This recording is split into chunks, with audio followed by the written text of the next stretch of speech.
성탄절 아침에 우리에게 주신 하나님의 말씀 누가복음 2장 1절에서 14절까지입니다.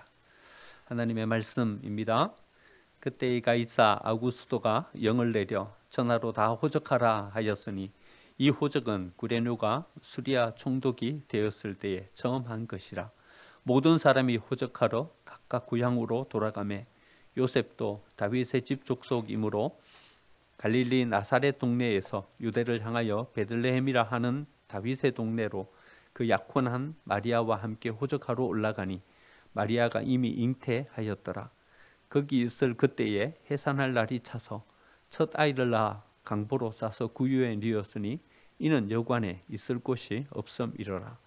그 지역의 목자들이 밤에 밖에서 자기 양떼를 지키더니 주의 사자가 곁에 서고 주의 영광이 그들을 두루 비치매 크게 무서워하는지라. 천사가 이르되 무서워하지 말라. 보라, 내가 온 백성에게 미칠 큰 기쁨의 좋은 소식을 너희에게 전하노라. 오늘 다윗의 동네에 너희를 위하여 구주가 나셨으니 곧 그리스도 주시니라. 너희가 가서 강보에 쌓여 구유에 뉘어 있는 아기를 보리니 이것이 너희에게 표적이니라 하더니 후련히 수많은 천군이 그 천사들과 함께 하나님을 찬송하여 이르되 지극히 높은 곳에서는 하나님께 영광이요 땅에서는 하나님이 기뻐하신 사람들 중에 평화로다 하니라. 아멘. 예수님이 우리 가운데로 오셨습니다. 할렐루야. 아멘. 옆에 계신 분들과 함께 인사 한번 나누시죠. 예수님이 우리 가운데로 오셨습니다. 네. 어려운 상황 또 힘든 여건들이지만 그래도 성탄절 이렇게 예배할 수 있게 된 것이 얼마나 감사한지 모르겠습니다. 우리 교회학교 아이들의 성탄 인사를 보면서요, 아이들의 어떤 순수한 그들의 마음 가운데 있는 하나님을 향한 또 그 마음을 이렇게 엿볼 수 있게 되어서 너무나도 기쁩니다. 말을 못하는 연우도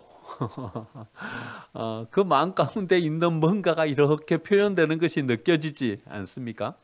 우리 샘 리더들의 찬양을 들으면서 하나님이 어쩌면 이런 순수한 우리의 마음의 찬양을 받아주시지 않겠는가. 멋진 오케스트라와 함께 한치 틀림도 없는 완벽한 화음 속에 드려지는 그런 찬양보다 어쩌면 우리의 온 마음을 다하여 드리는 찬양, 거기에 하나님의 임재가 있는 것이 아닌가 생각해 보게 됩니다.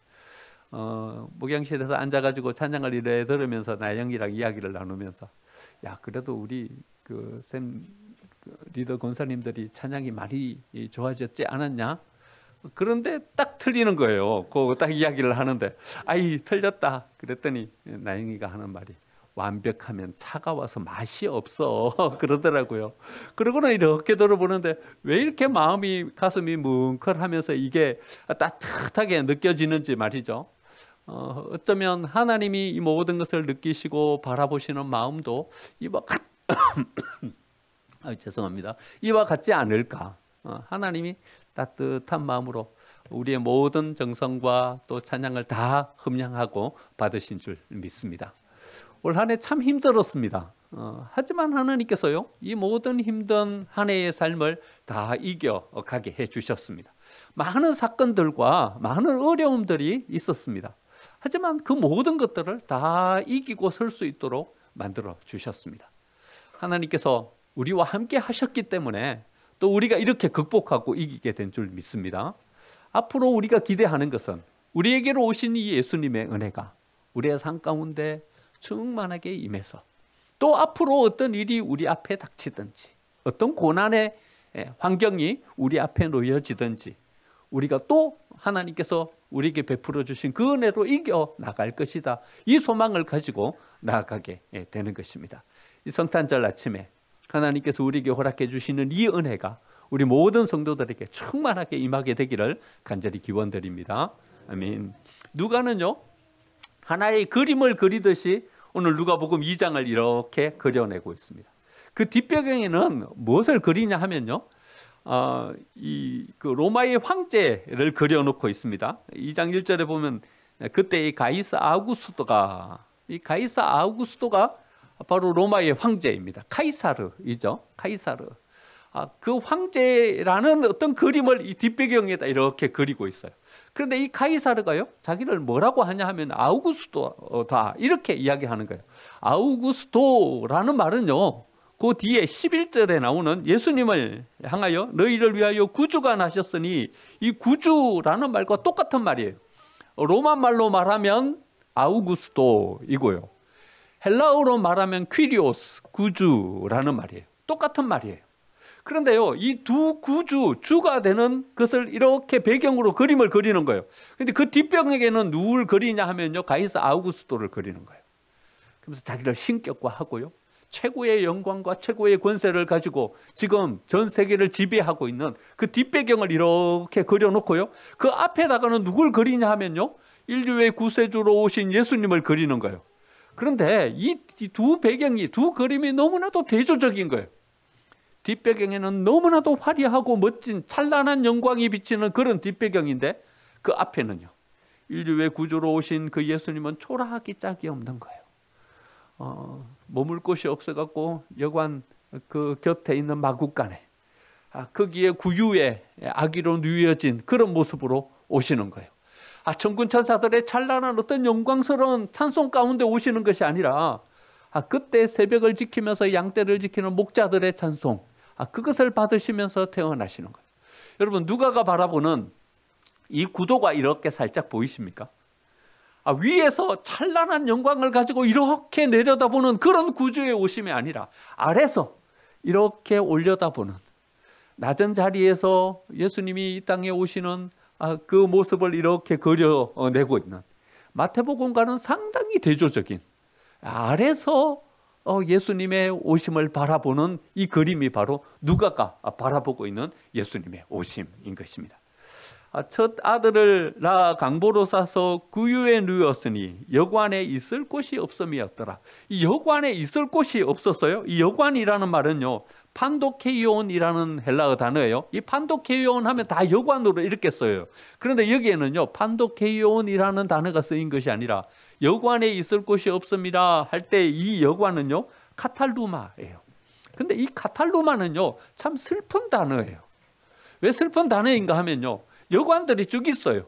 여관들이 있는데 여관에 사람들이 여행할 때 이 묵을 방이 다 차버렸어요. 다 차버리면 사람들이 판자를 가지고 이 양이나 그 소가 자는 우리 옆에다가 이렇게 판자로 이렇게 공간을 만들어 가지고 사람들이 거기서 좀 쉴 수 있도록 그렇게 만들어 주는, 이게 카탈루마인 거예요. 그런데 마리아와 요셉은요, 그 카탈루마의 자리를 찾고자 했지만 거기에도 자리가 없었다는 거예요. 그러니까 여관에 자리가 없었다는 것은요, 우리가 생각하는 그냥 사람들이 묵어가는 이 실만한 여관, 거기에 자리가 없는 것이 아니라 그 옆에 카탈루마, 이 사람들은 아주 그냥 험한 일을 하는 그런 사람들이 쉬는 그런 곳이에요.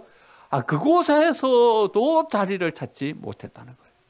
그리고는 어디로 들어가셨냐 하면요, 마구로 들어가신 거예요. 거기서 마리아가 해산을 하게 되는 거죠. 그리고는 그 아기를 낳아서 둘 곳이 없으니까 짐승의 밥그릇 거기에다가 강보로 싸서 아기를 누였다는 것이죠.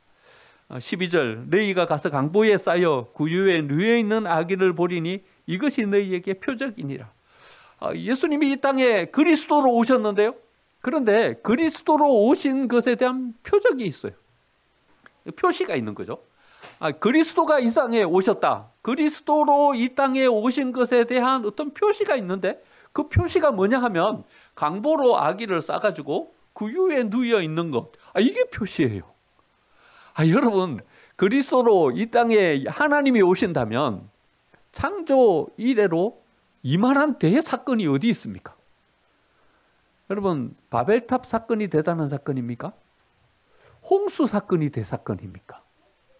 여러분, 이 사건도 대단한 큰 사건들이지만 말입니다, 하나님이 인간의 몸을 입고 인류를 구원하기 위해서 이 땅에 오신다면요, 여러분, 창조 이래로 이만한 센세이셔널한 대사건이 어디 있습니까? 여러분, 그런데요, 하나님이 인류를 구원하기 위해서 이 땅에 그리스도로 예수님으로 오시는 그 사건의 표시가 뭐냐 하면요, 구유 안에 아기가 누워 있는 거, 이게 표시예요. 강보로 쌓여서 아기를 구유 안에 놓아둔 것, 이게 바로 그리스도로 예수님께서 이 땅에 오신 것에 대한 표시라는 거죠. 그러니까 하나님은요, 잘 찾아봐야 보이는 분이세요. 그냥 막 지나가면요, 열심히 바쁘게 세상을 살면요, 거기에는 하나님을 발견할 수가 없어요. 정신없이 한 주를 살았어요. 여러분, 한 주를 살아가면서 거기에서 하나님을 만났습니까? 너무나도 많은 사건과 사고들 속에서 우리의 삶이 놓여지는 거예요. 그래가지고 그 일들 처리하느라고 바빴어요. 여러분, 거기에서 하나님을 발견했습니까? 거기에서 우리는 하나님을 발견할 수가 없어요. 왜냐하면 하나님은요, 어떤 모습으로 우리에게 오시냐 하면요, 숨겨진 모습으로 오시는 거예요. 강보로 아기를 싸서 구유에 누워져 있는 것, 이게 그리스도로 예수님이 오신 것에 대한 표지인 거예요.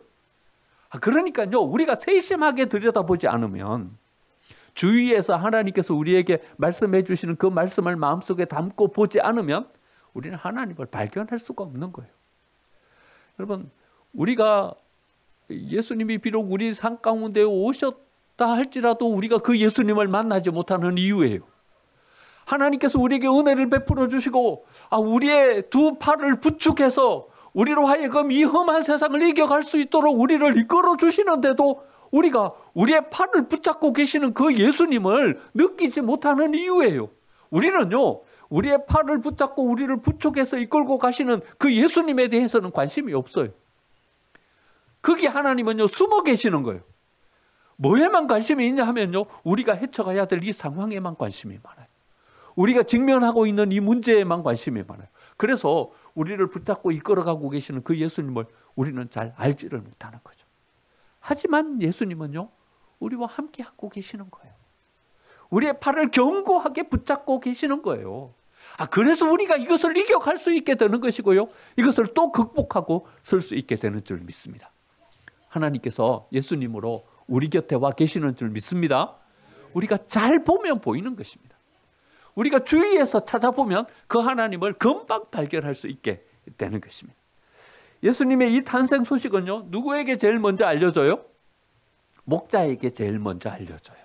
8절 보니까요, 그 지역의 목자들이 밤에 밖에서 자기 양떼를 지키더니, 10절 천사가 이르되 무서워하지 말라, 내가 온 백성에게 미칠 큰 기쁨의 좋은 소식을 너희에게 전하노라.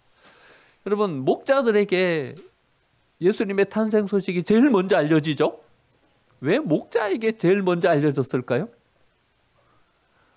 그 시간에 깨어있는 사람이 목자밖에 없어서 그럴까요? 목자들은 가장 낮은 자리에 있는 사람들이기 때문에 그럴까요? 목자는 별로 좋은 직업이 아니었어요. 그 당시에도요. 좀 약간 비천한 사람, 이런 사람들에 대한 어떤 부류에 대한 이야기를 할 때 목자의 이야기를 하는 거예요. 목자에게 천사가 예수님의 탄생의 소식을 제일 먼저 이야기한 것은 그들이 작은 낮은 자리에 있었기 때문에 그럴까요? 그것이 아니라요, 목자들에게 천사들이 나타나서 이 기쁨의 좋은 소식을 전한 이유가 있어요. 이 예루살렘에서 베들레헴까지는요, 별로 먼 거리가 아니에요. 차를 타고 가면 20분이면 도착할 정도로 아주 가까운 지척에 있는 지역이에요. 그런데요, 그 예루살렘에서 이 베들레헴으로 가는 그 길 옆에 있는 그 지명의 이름을 지금도요, 어디라고 부르냐 하면요, 베타게렘이라고 이렇게 불러요. 베타게렘. 근데 이 베타게렘이라는 이 지명은요, 성경에 나오는 이름이에요. 어디 나오냐 하면요, 느헤미야 3장 14절에 나와요.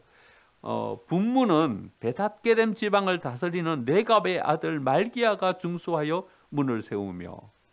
그러니까요, 이 느헤미야 시대 때에도 베타게렘이라는 이 지역은 있는 지역인데, 이 지역에 사는 사람은 누구인가 하면요, 레갑의 아들, 레갑의 자손들. 이 아들이라는 말은 바로 아들을 말하는 것이 아니라 자손이라는 말이에요. 이 레갑의 자손들이 살아가고 있는 지역이에요. 거기서 목자들이 그렇게 살아가고 있는데, 그 사람들은 누구였냐 하면 레갑의 자손들이었어요. 이 레갑의 자손들은요, 또 어디 나오냐 하면 좀 더 거슬러 올라가는 거죠. 느헤미야로부터 시작해서 예레미야 때까지, 그러니까 포로기 이전으로 거슬러 올라가는데요, 거기 예레미야 35장 1절에 또 이 사람들이 나와요. 유다의 요시야 왕의 아들 여호와김 때에 여호와께로부터 말씀이 예레미야에게 임하여 이르시되 너는 레갑 사람의 집으로 가서 그들을 여호와의 집 한 방으로 데려다가 포도주를 마시게 해라. 이렇게 이야기해요. 그러니까 이 레갑 사람들을 하나님의 성전으로 다 모아서 한 방으로 모아놓고서 포도주를 주고서 포도주를 마시게 하라고 이렇게 예레미야에게 말씀이 임해요. 예레미야가 그 사람들을 모아다가 하나님의 집에 한 방을 정하고 거기에 모아다가 놓고 포도주를 줬어요. 포도주 마셔라. 하나님이 나한테 이 말씀을 주셨다. 포도주를 마셔라. 이렇게 해요. 그런데 이 레갑 사람들은요, 포도주를 마시지 않는 전통을 가지고 있었어요. 6절에 보니까 이렇게 대답해요. 그들이 이르되 우리는 포도주를 마시지 아니하겠노라.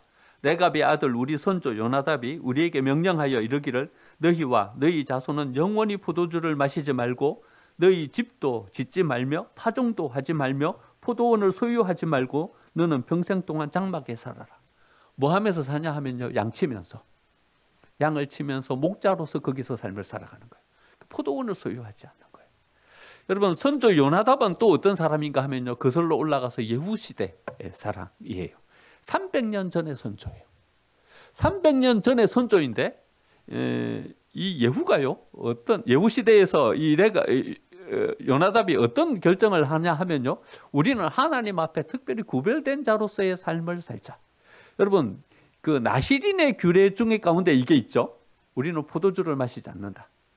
독주를 마시지 않는다. 포도주와 독주를 마시지 않는 이것이 어떤 규례 속에 속하냐 하면요, 나시린의 규례 속에 속하는 거예요. 그러니까 우리는 하나님으로부터 구별된 자로서의 삶을 산다라고 했을 때 그 구별의 표시가 뭐냐 하면요, 포도주와 독주를 마시지 않는 것, 그것이 구별됨의 표시였어요. 그러니까 나를 구별하여서 하나님께 드리는 그 기간 동안에는요, 포도주와 독주를 마시지 않는 거예요. 삼손 같은 경우에는 일평생을 구별하여서 하나님께 드렸죠. 그러니까 그 삼손은요, 일평생 동안 포도주와 독주를 마시지 않고 자기를 구분해서 하나님께 드리는 자로 삼았어요. 그런데 이 요나답은요, 어떤 결정을 하냐 하면요, 자기뿐만 아니라 자기의 후손들도 계속해서 우리의 후손, 이 가문은 어떤 가문인가 하면 하나님께 구분된 자로서 하나님 앞에 세워지는 가문으로 우리의 가문을 세워보자. 그리고는 이 법을 정한 거예요. 그리고는 그 사람들의 후손들이 이 전통을 끝까지 지키면서 나아가는 거예요. 예레미야 시대 때까지 300년 동안 선조들이 세워놓은 전통, 까짓 거 우리 아버지는 그래 살았어도 나는 그래 살기 싫다, 깨버릴 수도 있는 거잖아요. 그런데 예레미야 시대 때까지, 예후의 시대로부터 시작해서 예레미야 시대 때까지 300년 동안 이 전통을 지키면서 산 거예요. 그러니까 예레미야가 모든 이 레갑의 후손들을 모아놓고서 포도주를 마시게 하려고 하니까 우리는 안 마시겠다. 우리는 하나님께 구분된 자로서 우리의 삶을 산다. 느헤미야 시대 때까지 이게 이어지고요. 이게 어떤 700년 이후인 예수님의 시대 때까지 이어지면서 여기에 살아가는 목자들은요, 누구를 가리키는가 하면 그냥 양을 치는 목자들을 말하는 것이 아니라 레갑의 후예들, 이 후예들이 그런 구분된 삶을 살아가고 있는 그 사람들을 지칭하는 말인 것입니다. 여러분, 이 전통을 지켜간다는 것이 참 어려운 일이죠. 쉽지 않은 일이에요. 우리는요, 이런 삶을 살고 있어요. 우리 아버지처럼 살면 안 되는 그런 삶을 살았어요. 그렇죠? 여러분, 누구든지 지금 뭐 40대, 50대, 60대 되신 분들은 다 그래 생각하며 살았어요. 우리 아버지처럼 살면 안 돼요. 우리 아버지는요, 못 살고 어렵고 경제적으로 형편없는 그런 삶을 사신 분들이에요. 일제강점기 이후의 삶을 사신 분들이니까는요. 한국전쟁 그 이후에 빈곤한 삶을 살던 분이셨으니까는요. 그러니까 어떤 삶의 규모나 이런 것들을 생각할 수 없는 그런 시대를 살아오신 분들이에요. 그러니까 우리의 목표는 어떤 것이 목표인가 하면요, 아버지처럼 살면 안 되는 것이 우리의 목표였어요. 그런데 우리가 이렇게 경제적인 풍요를 꿈꾸면서 살아가면서요, 우리가 놓친 중요한 것이 있는 거예요.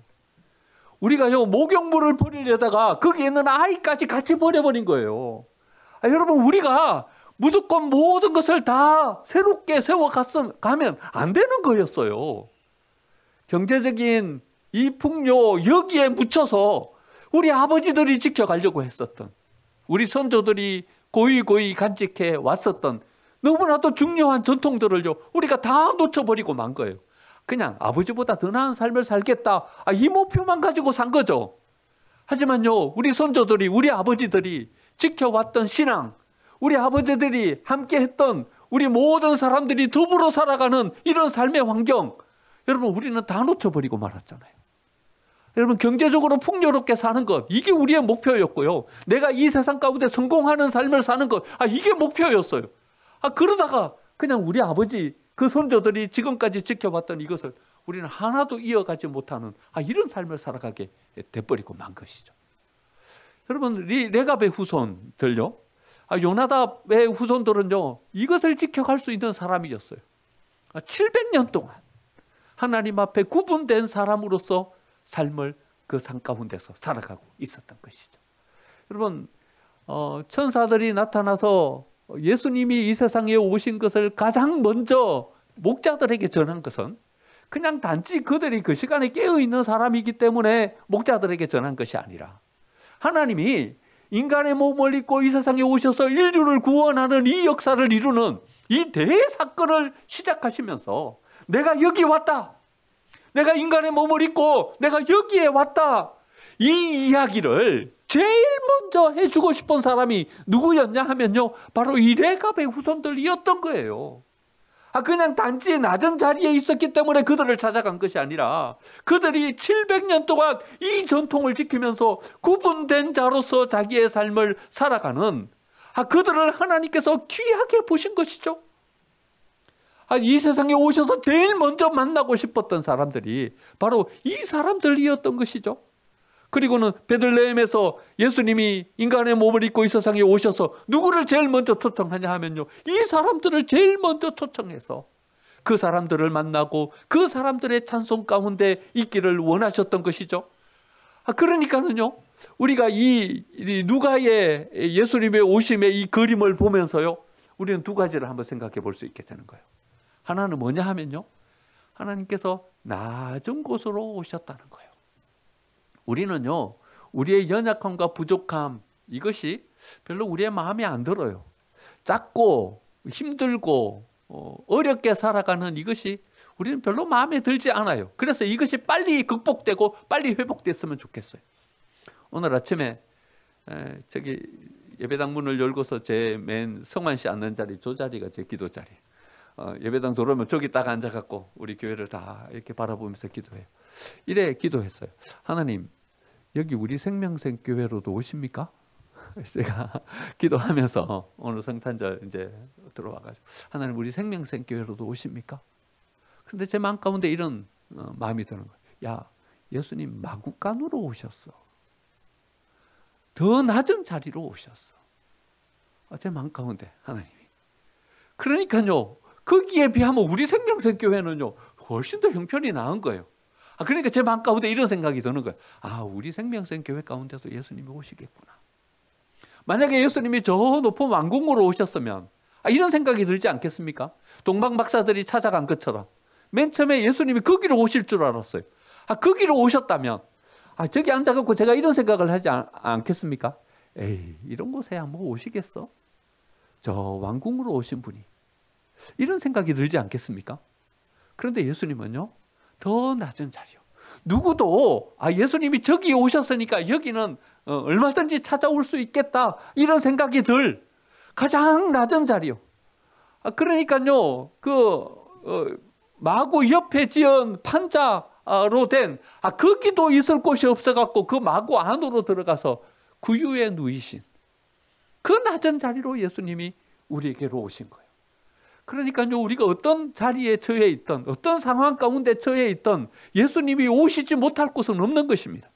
여러분 여기에도 예수님이 오신 줄 믿습니다. 우리의 삶의 환경, 우리의 삶의 어려운 처지들 바라보면서 이런 생각을 하는 거예요. 또 실수하고 또 넘어지는 거예요. 왜 이렇게 연약하죠 우리는? 똑같은 실수를 또 반복하고요. 이런 생각이 드는 거예요. 하나님이 내 삶을 바라보면 어떤 생각을 하실까? 야, 너는 마음에 안 들어. 야, 또 거기 또 실수 또 하고 또 넘어지고, 아이 너 마음에 안 들어.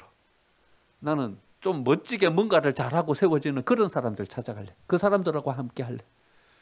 이랬으면요, 우리는 얼마나 절망이겠어요.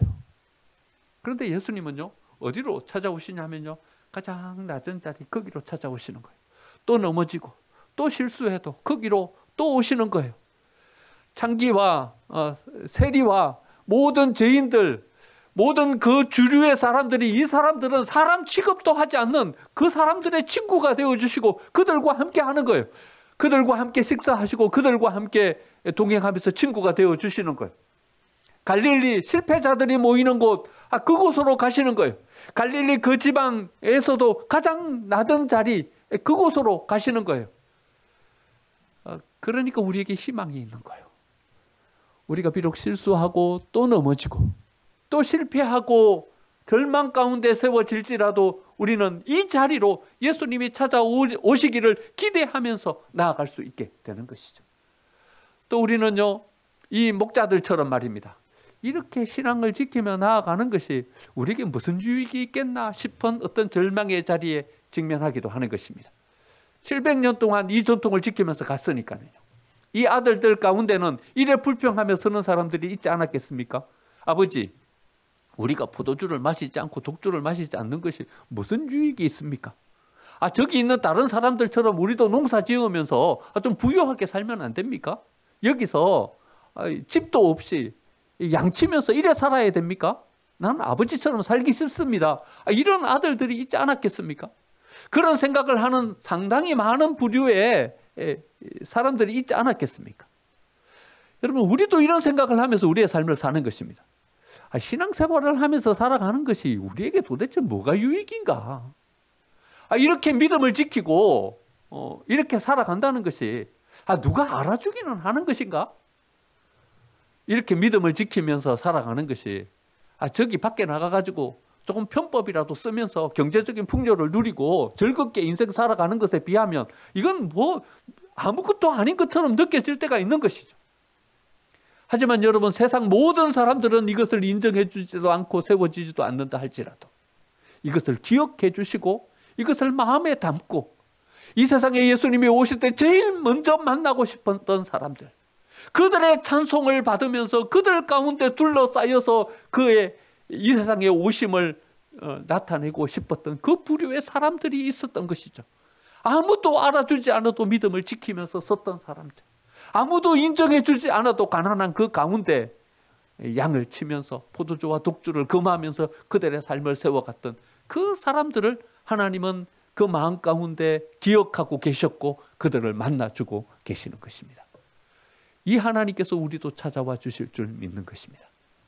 작은 교회지만, 힘든 신앙생활을 하고 있지만, 교회를 섬기는 것이 버겁고 때로는 부담스럽게 느껴지지만, 그럼에도 불구하고 여기에서 이 믿음을 지켜가는 우리들을 하나님께서 찾아오고 계시는 줄 믿습니다. 하나님은 우리를 마음 가운데 담고 계시고 우리를 기억하고 계시는 줄 믿습니다. 마지막으로 우리가 생각할 것은요, 연약하고 작은 자들을 향한 우리의 마음인 것입니다. 여러분, 연약하고 실수하고 실패한 사람들이 우리 곁에 있으면요, 우리는 불편합니다. 그 사람들 때문에요, 일이 제대로 안 되는 거예요. 공동체가 자꾸 머뭇 주저하면서 질주하면서 나아가지 못하는 거예요. 내가 거기에 멈추어서야 하고 그 사람들에게 우리의 마음을 줘야 하는 것입니다. 이 사람들 때문에 내 인생이 안 되는 것처럼 느껴져요. 이 사람들 때문에 공동체가 제대로 못 서는 것처럼 느껴져요. 하지만요, 여러분, 예수님은 어디로 오시냐 하면요, 여기로 오시는 거예요. 왜 연약한 것들이 우리에게 소중한가 하면요, 거기에 예수님의 은혜가 머물기 때문에 소중한 것입니다. 실수하고 넘어지고 연약한 자들이 우리의 발목을 잡고 우리 공동체가 온전히 서지 못하게 만들어 버리는 것 같지만요, 여러분, 하나님은 어디를 통해서 역사하시냐 하면요, 그 사람들을 통해서 역사하고 계시는 것입니다. 사도 바울의 고백처럼요, 내가 연약할 그때에 곧 강함이라. 여러분, 이것만큼 역설이 어디 있습니까? 연약한데 어째 강합니까? 부족한데 어떻게 그게 은혜가 됩니까? 내가 약할 그때에 곧 강할 수 있는 것은요, 연약함 그 자리로 예수님이 오시기 때문에 그런 것입니다. 부족하고 실수하고 실패하는 그 가운데 하나님의 은혜가 담기기 때문에 그런 것입니다.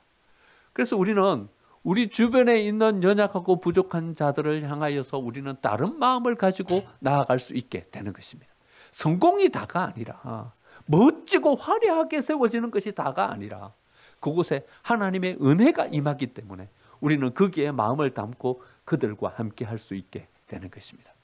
성탄절 교회 밖은 화려하고 멋진 모습들로 휘황찬란합니다.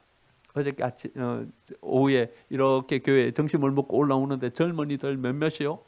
뭐 옷을 멋지게 차려입고 어디를 가더라고요. 그 추운데 미니스커트를 입고 어디를 가는지 그렇게 어디를 가더라고요. 그러니까 어떤 화려한 뭔가를 찾아서 가는 것 같아요. 예수님의 은혜는 저기에 있는 것이 아닌데 하는 마음을 가져보게 되는 것입니다. 올라오면서 또 이런 마음이 제 마음 가운데 들어요. 내일 예배 멋지게 예배 드려야 될 텐데. 근데 올라오면서 제 마음이 금방 또 바뀌어서, 강형규, 너 뭔 생각하는 거야 지금?